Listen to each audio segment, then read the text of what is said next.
Assalamualaikum warahmatullahi wabarakatuh. Apa kabar kalian semua? Semoga selalu dalam keadaan sehat dan selalu ada dalam lindungan Allah Subhanahu wa taala. Sebelumnya, perkenalkan nama saya Nidatul Syarifah. Di sini saya akan menjelaskan tentang asam basa dari mata kuliah kereaktifan senyawa anorganik.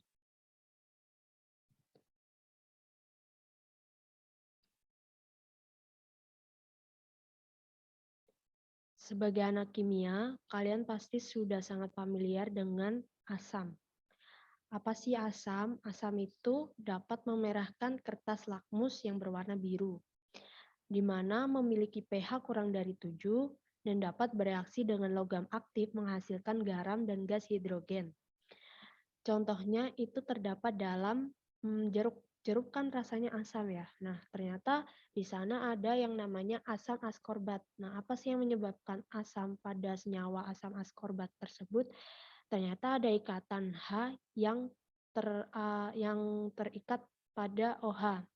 Nah, ketika H ini lepas, dia dapat bersifat sebagai asam. Begitu pula di asam etanoat. Dia memiliki dia memiliki atom H yang terikat pada ikatan OH. Ketika H ini lepas, maka senyawa ini uh, bersifat asam. Lalu ada dengan basa. Apa sih basa? Basa itu membirukan kertas lakmus merah dan dia terasa licin jika mengenai kulit. Salah satu contohnya dia ada di sabun. Nah, dia dapat bereaksi dengan asam membentuk garam dan memiliki pH lebih dari 7 dan rasanya itu pahit. Lalu di sini ada perkembangan teori asam basa. Yang pertama ada Arrhenius, Bronsted-Lowry, Lewis, hard-soft acid base, ada asam basa Luxvoort, dan super acid base. Yang pertama kita ke teori Arrhenius pada tahun 1903. Nah, apa sih yang dimaksud asam oleh Arrhenius? Dia itu menghasilkan proton berupa H+ atau H3O+ dalam larutan air. Jadi contohnya ini ada HCl. HCl dapat bersifat asam ketika dilarutkan dalam air dan dia menghasilkan ion H3O+ plus Cl-. Dan basa menurut Arrhenius adalah menghasilkan OH- dalam larutan air. Di sini contohnya NaOH. Menurut teori Arrhenius, rumus kimia asam harus mengandung ion hidrogen dan rumus kimia basa harus mengandung gugus hidroksil. Arrhenius hanya mampu mengidentifikasi penggunaan pelarut air. Lalu bagaimana dengan NH3 yang ketika direaksikan dengan HCl dia menghasilkan NH4Cl. Nah, dalam kasus di atas tidak dihasilkan ion hidrogen ataupun ion hidroksida karena reaksi tidak terjadi dalam larutan air. Nah, teori Arrhenius tidak menggolongkan reaksi di atas sebagai reaksi asam basa, meskipun faktanya reaksi tersebut menghasilkan produk yang sama yang dimana keduanya itu dilarutkan dalam air. Nah, secara singkat dapat dikatakan bahwa keterbatasan teori Arrhenius dia adalah menganggap bahwa reaksi asam basa hanyalah sebatas pada larutan berair. Pokoknya dalam pelarut air. Nah, asam basa adalah zat yang menghasilkan H+ dan OH-. Oleh karena itu, seiring berjalannya waktu ada perkembangan asam basa Bronsted-Lowry. Menurut Bronsted-Lowry, asam itu adalah donor proton. Proton itu H+ ya, dan basa itu aseptor proton. Nah, di asam basa Bronsted-Lowry itu terdapat pasangan konjugasi. Apa sih pasangan konjugasi? Itu di sini ada basa konjugasi. Nah, basa konjugasi ini terbentuk ketika asam pada suatu reaktan telah memberikan sebuah ion hidrogennya. Nah, kalau asam konjugasi itu terbentuk ketika basa itu telah menerima sebuah proton ion hidrogen.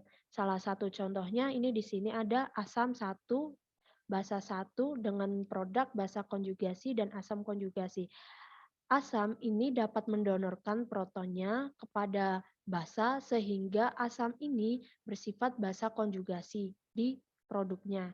Nah, basa ini menerima proton dari asam satu dan dia menjadi asam konjugasi di produknya. Nah, asam dengan basa konjugasi ini termasuk pasangan asam konjugasi. Begitu pula basa satu dengan asam konjugasi ini dia itu pasangan asam basa konjugasi. Salah satu contohnya itu ada di H2O plus H2SO4. Nah, di mana produknya ini terbentuk HSO4- dan H3O+. Bisa kita lihat bahwa H2SO4 ini menyumbangkan satu protonnya kepada H2O, sehingga ketika dia donor proton berarti dia asam. Nah, ketika H2O ini kan tadi menerima sebuah proton dari asam, berarti dia basa. Lalu kita lihat pasangannya H2SO4 dan HSO4-. HSO4- ini dia berstatus sebagai basa konjugasi karena telah memberikan satu protonnya kepada basa H2O. Nah, begitu pula dengan H3O+, dia di sini sebagai asam konjugasi. Kenapa? Karena dia telah menerima satu proton dari basa. Lalu ketika sebuah reaktannya itu asam kuat, berarti produknya itu adalah basa konjugasi lemah. Begitu pula ketika asamnya lemah, produknya berupa basa konjugasi kuat.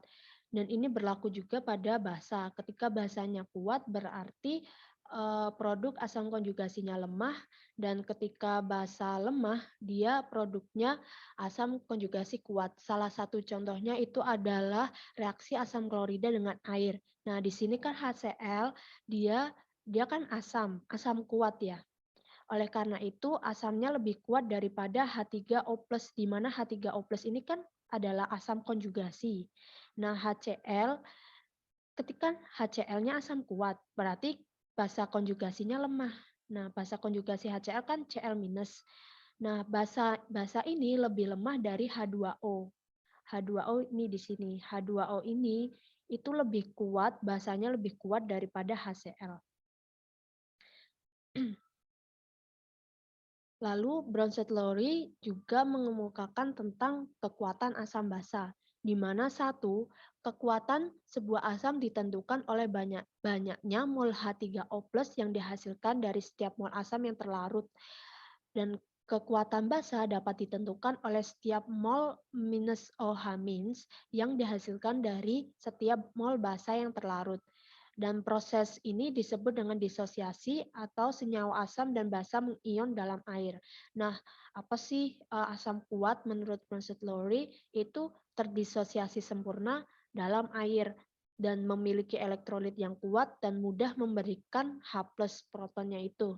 Lalu ada asam lemah terdisosiasi sebagian dalam air, lalu elektrolitnya lemah dan hanya menghasilkan beberapa ion dalam air.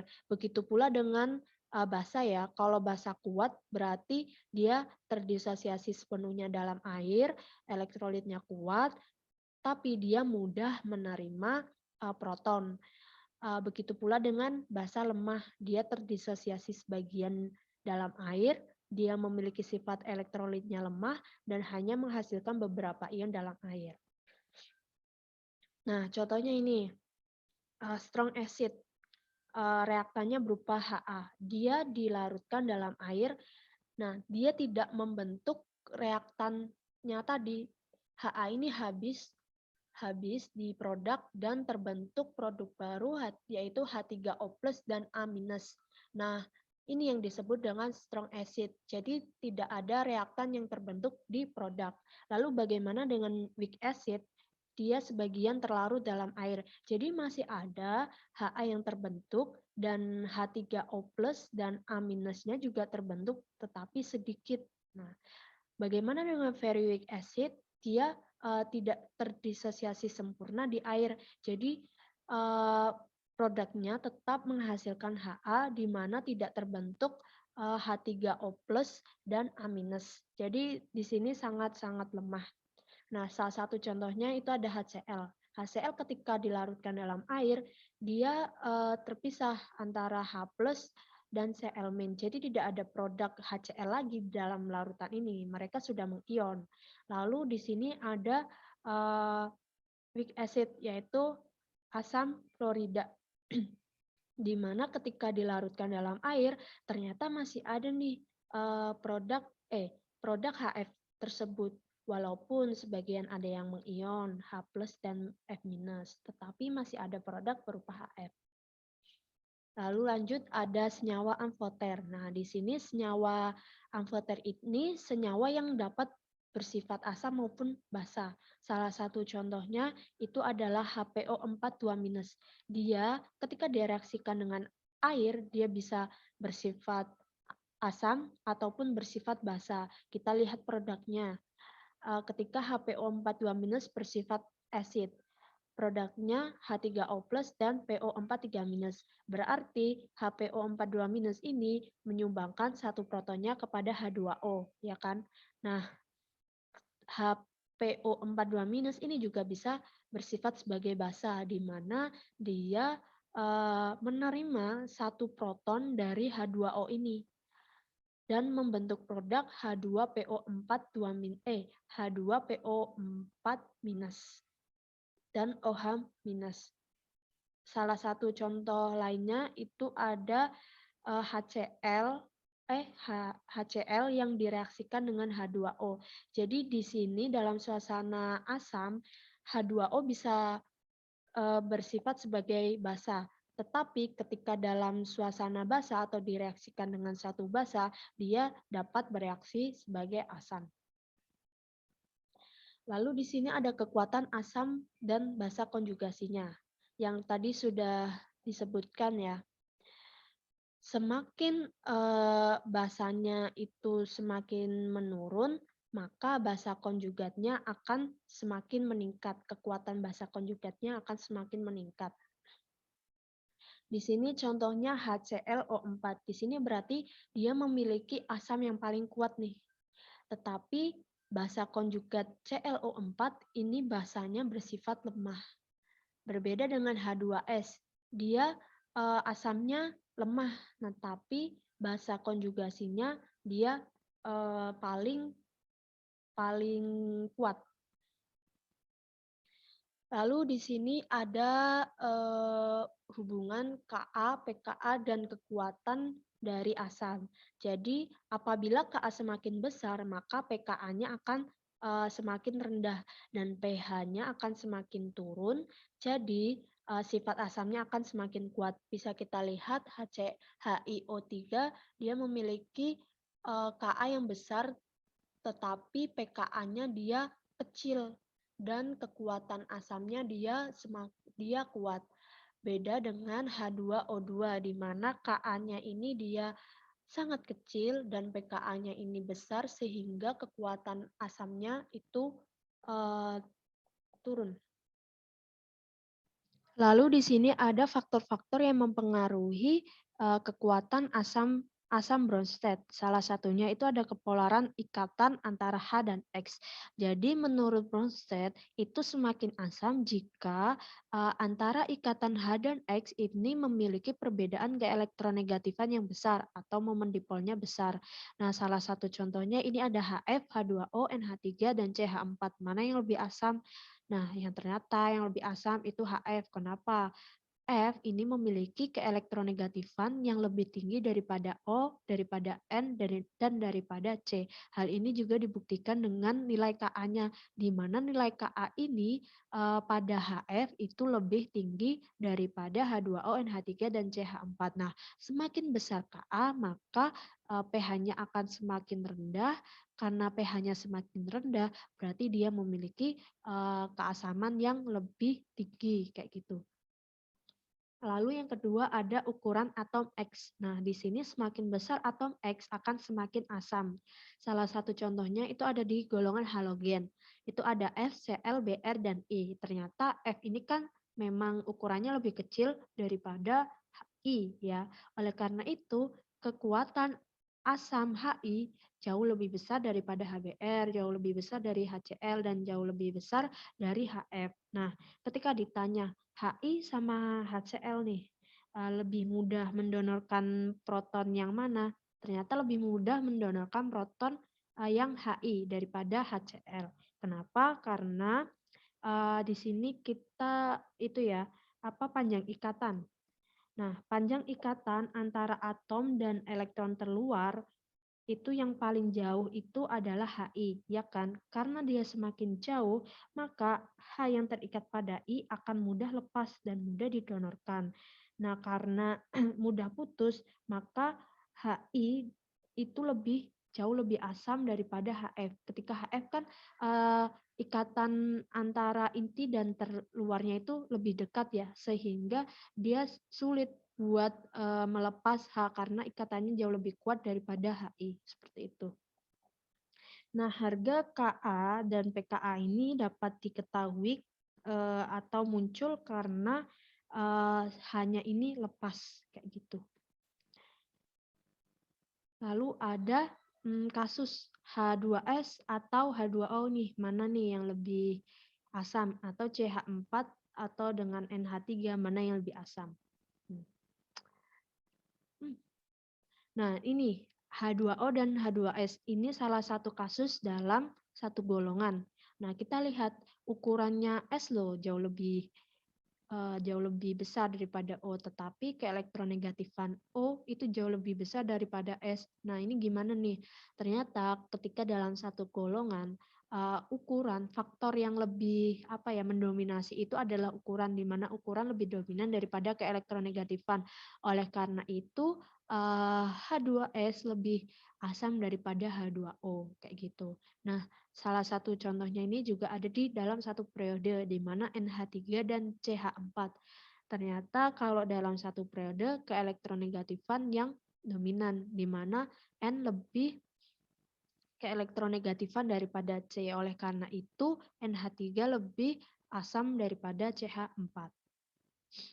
Lalu ada muatan asam basa. Nah, di sini semakin asam, dia muatan negatifnya yang semakin lemah. Jadi semakin kecil ya. Nah, H3PO4 dia jauh lebih asam daripada H2PO4, lebih asam dari HPO4 dan lebih asam dari PO4 3-.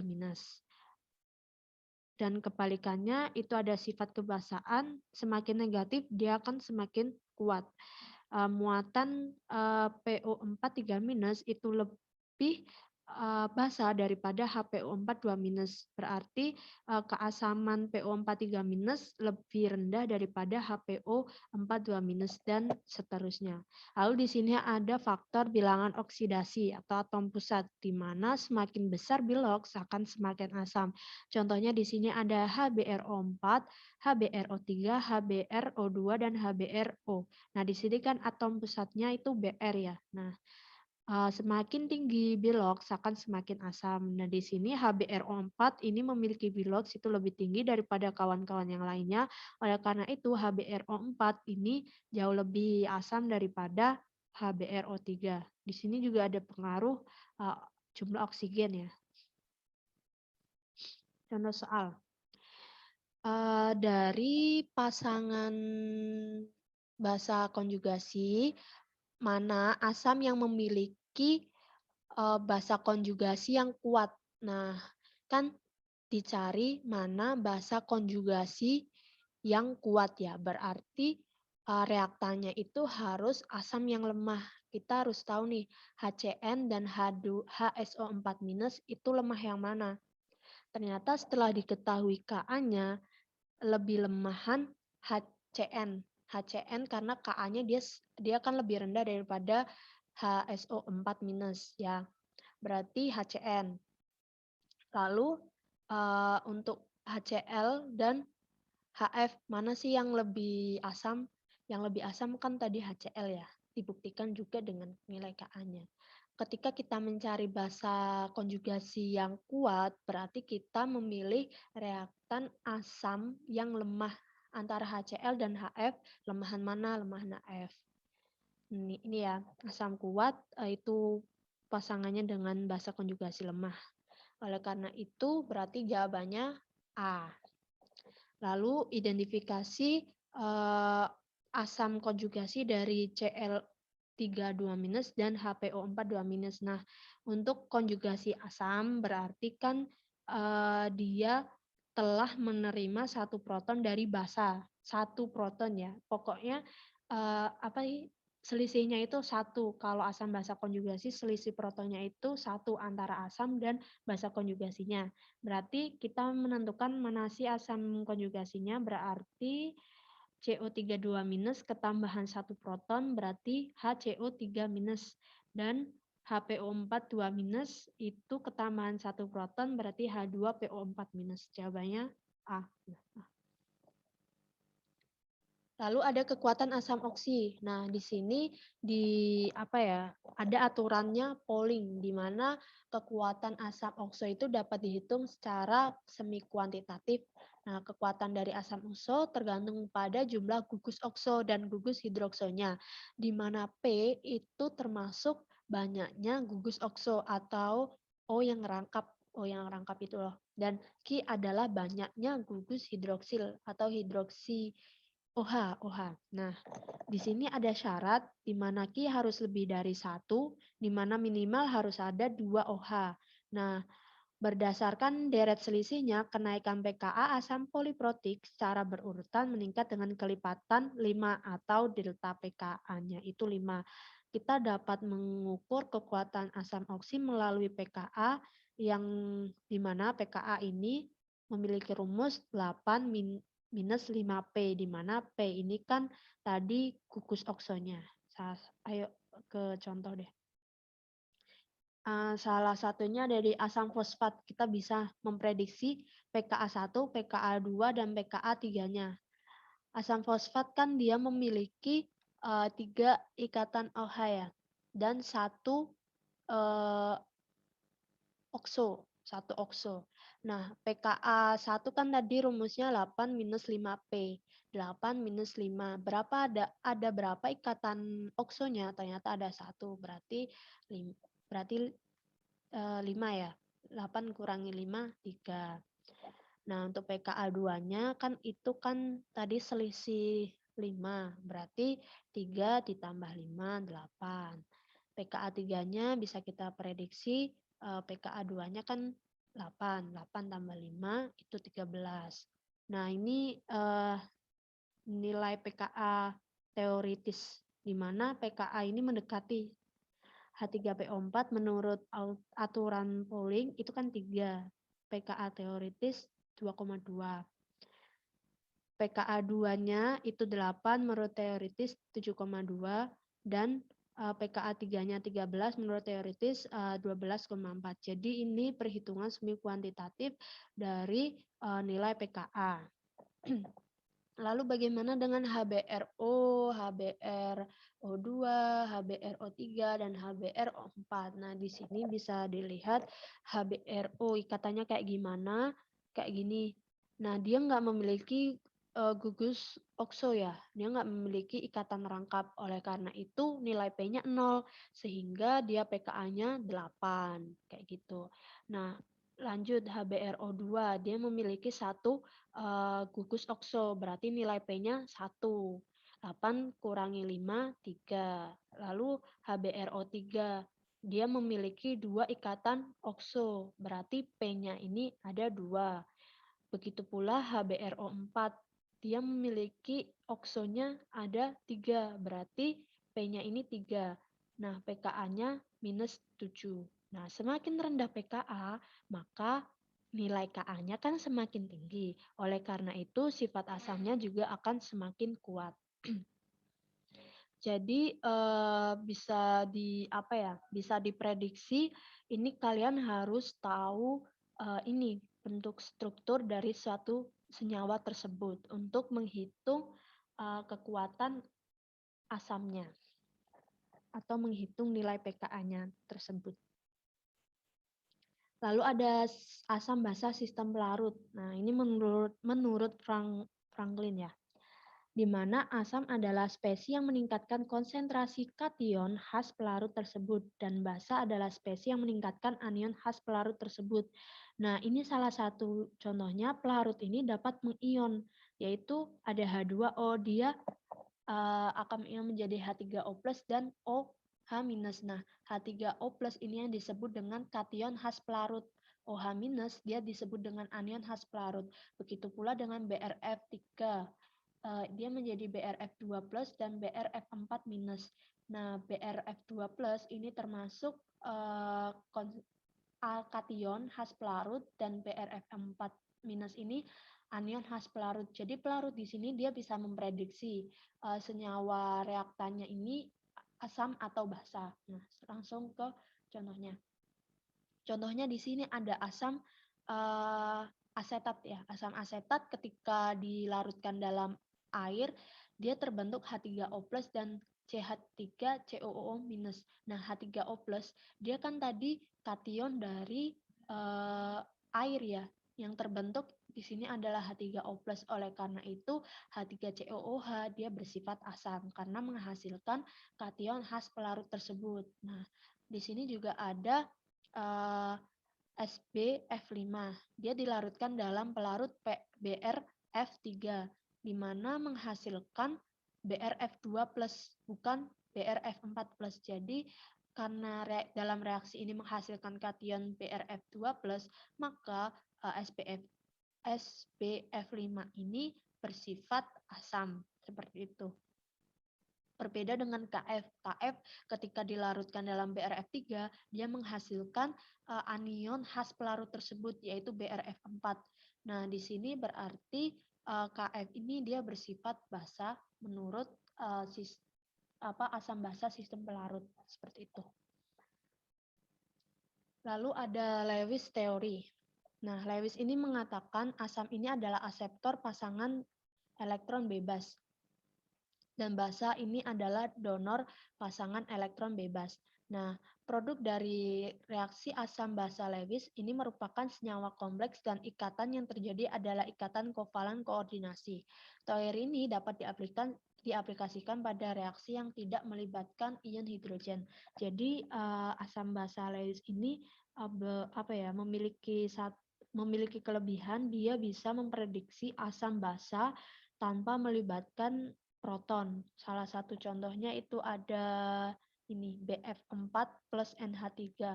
Dia akan membentuk NH3 BF3. Nah, di mana NH3 ini mendonorkan satu PEB-nya, pasangan PEB-nya itu ke BF3, sehingga dia memiliki suatu ikatan koordinasi baru. Nah, salah satu contoh lainnya juga ada di Al, Cl3, dan NH3, di mana N ini mendonorkan pasangan elektronnya kepada Al sehingga dia membentuk suatu ikatan yang baru. Oleh karena itu, donor pasangan elektron bebas berarti NH3 ini sebagai basa Lewis, dan AlCl3 dia berstatus sebagai asam Lewis. Lalu ada tipe-tipe reaksinya. Ini ada reaksi pembentukan, ada reaksi pendesakan. Reaksi pendesakan ini seperti bertukar ya, AB plus C sama dengan AC plus B. Lalu ada reaksi pertukaran antara senyawa. Lalu ada reaksi netralisasi di mana menghasilkan pelarut, dan reaksi pelarut yaitu kelarutan dalam suatu pelarut. Jadi kayak lebih ke melarutkan sebuah senyawa ke suatu pelarut seperti itu. Ini di sini ada salah satu contohnya. Lalu ada hard soft acid base atau asam basa keras lunak. Nah, di sini Person itu mengusulkan bahwa asam basa Lewis dapat diklasifikasikan sebagai asam basa lunak dan asam basa keras. Nah, ini salah satu contohnya asam basa keras. Dia memiliki ciri-ciri memiliki jari-jari atom kecil, ukurannya kecil, bilangan oksidasinya yang tinggi, polaritasnya rendah, sehingga dia sukar untuk dipolarisasi, dan keelektronegatifannya tinggi, dan muatan ioniknya lebih tinggi. Kalau asam basa lunak berarti dia kebalikannya. Nah, salah satu contohnya itu ada di golongan halogen, di mana asam keras itu F lebih besar daripada Cl-, lebih besar dari Br-, dan lebih besar dari I-.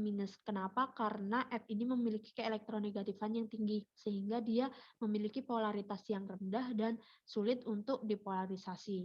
Nah, ketika asam lunak, I lebih besar daripada Br-, lebih besar dari Cl-, dan lebih besar dari F-. Lalu ada asam keras cenderung suka dengan basa keras. Lunak cenderung suka dengan lunak. Pokoknya yang satu sifat ya kalau asam basa keras lunak ini. Lalu di sini ada kelompoknya, klasifikasinya. Kalian bisa lihat di tabel ini. Nah, ketika asam keras bertemu dengan basa keras, dia cenderung ikatannya itu ionik. Nah, asam lunak bereaksi dengan basa lunak, dia cenderung berikatan secara kovalen. Nah, salah satu contohnya ada HgF2 plus BeI2 menjadi HgI2 dan BeF2. Nah, HgF2 ini dipecah. Hg berarti Hg2 plus dan F2F minus ya.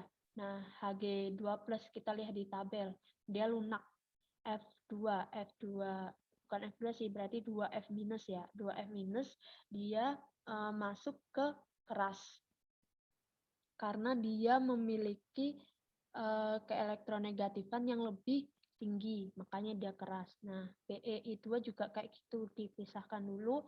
Be ini termasuk keras, dan Be2 plus ya ini, dan 2I minus ini termasuk lunak. Nah, kan tadi lunak suka sama lunak, keras suka sama suka. Berarti Hg yang lunak akan berikatan dengan I yang lunak, dan F yang keras akan berikatan dengan Be yang keras. Nah, Hg2I ini kan sama-sama lunak. Dia cenderung berikatan secara ionik. Jadi Hg2 plus 2I minus itu ikatannya secara ionik. Nah, coba kita lihat BeF2. Dia kan sama-sama keras, berarti ikatannya kovalen. Bisa dibuktikan juga, ternyata BeF2 ini juga ikatannya kovalen. Dan begitu juga contoh yang kedua, sama. Ini salah satu contohnya juga. Pokoknya ketika menentukan asam basa yang keras, kita harus memprediksi satu-satu unsur tersebut dulu. Lalu kita gabungkan pokoknya yang keras sama yang keras, yang lunak sama yang lunak. Seperti itu. Lalu ada asam basa Lux-Plot, di mana dikenalkan oleh Hermann Lux dan Hakon Plot. Di mana menurut asam basa Lux-Plot, asam itu adalah akseptor oksida dan basa ini adalah donor oksida. Jadi salah satu contohnya itu ada di CaO SiO2, di mana CaO ini O itu mendonorkan atom oksida kepada SiO2, sehingga CaO ini di sini bersifat sebagai donor oksida dan bersifat sebagai basa. SiO2 dia menerima oksida dari CaO, oleh karena itu dia berstatus sebagai asam. Lalu ada asam basa super. Nah, asam basa super ini super asam. Super asam ini memiliki kemampuan donor proton yang lebih efisien daripada H2SO4 100%. Nah, memiliki keasaman yang lebih besar pula dari H2SO4. Jadi asam super ini benar-benar asam yang super, dia bisa melarutkan apapun yang dia bisa melarutkan senyawa apapun seperti itu. Nah, salah satu contohnya itu ada di asam trifluorometana sulfonat, atau bisa dikenal dengan asam triflat dan asam fluorosulfat. Nah, asam super ini yang paling umum itu terbentuk ketika SbF5 dilarutkan dalam asam fluorosulfonat, atau bisa dilarutkan dalam HF anhidrat. Jadi asam super ini tidak bisa berdiri sendiri. Kayak gitu. Dia direaksikan. Contohnya ini ya tadi, SbF5 direaksikan dengan HSO3F, dia menjadi H2SO3F5 dan SbF5SO3F-. Nah, kenapa sih asam fluorosulfat dia lebih asam daripada asam sulfat? Nah, kalau kita bandingkan dengan struktur ikatannya, itu kan H2SO4, berarti satu gugus OH digantikan oleh FF. Ini memiliki keelektronegatifan yang tinggi, di mana tadi semakin elektronegatif, maka kekuatan asamnya dia akan semakin tinggi. Lalu superasid dapat terbentuk ketika asam Lewis kuat dilarutkan dalam asam bronset yang kuat. Nah, ini salah satu contohnya ada. Jadi pokoknya superacid dia tidak bisa berdiri sendiri, dia bereaksi antara asam Lewis dan asam bronset yang kuat. Lalu di sini ada basa super. Basa super ini aseptor proton yang lebih efisien daripada HO. OH-. Nah, OH- ini kan spesies terkuat dalam air. Oleh karena itu super basa, berarti dia lebih basa. Nah, super basa dapat bereaksi dengan air menghasilkan ion OH-. Super basa anorganik biasanya merupakan garam dari kation grup 1 atau grup 2. Grup 1 kan tadi LiNa, halina, kalium, dan seterusnya itu dengan ukuran anion yang kecil dan bermuatan yang tinggi. Salah satu contohnya itu ada di anion bermuatan tinggi tertarik ke pelarut asam tersebut sebagai air dan amonia. Misalnya litium nitrida Li3N bereaksi dengan air bereaksi keras.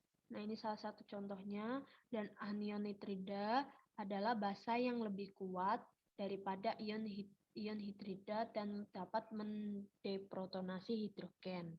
Ini ya, dapat mendeprotonasi hidrogen.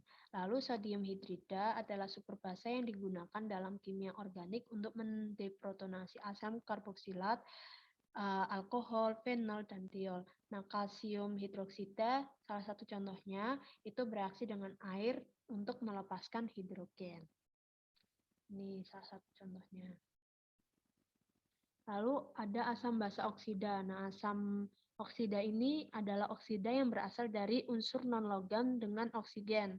Nah, reaksi antara oksida asam dengan air akan menghasilkan asam oksi.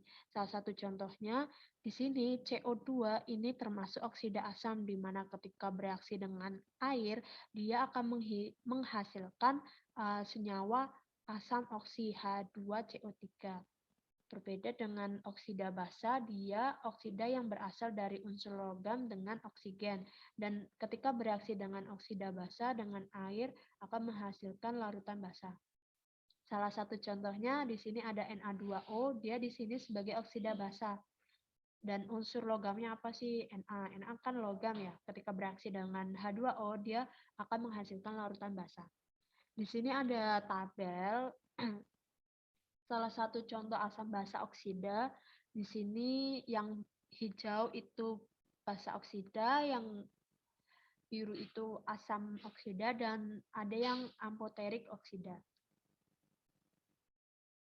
Lalu di sini ada blok D, di mana kita dapat menentukan sifat amfoter asam atau basa ini dari bilox, di mana kita lihat ya, semakin tinggi bilox itu dia semakin asam, ya kan, yang pink. Nah, kenapa kayak gitu? Dia kan ketika biloxnya itu semakin tinggi, elektronnya itu akan semakin sedikit. Nah, bentuknya akan semakin kecil karena intinya itu lebih kuat menarik elektronnya, sehingga jari-jarinya itu lebih kecil. Nah, dia bersifat keras untuk mempolarisasi awan elektron dari ion oksida tersebut. Nah, tadi kan mudah mempolarisasi, berarti dia asam. Di sini juga jumlah ikatan kovalen biasanya bertambah dengan meningkatnya bilox logam sebagai kationnya, kayak gitu kan.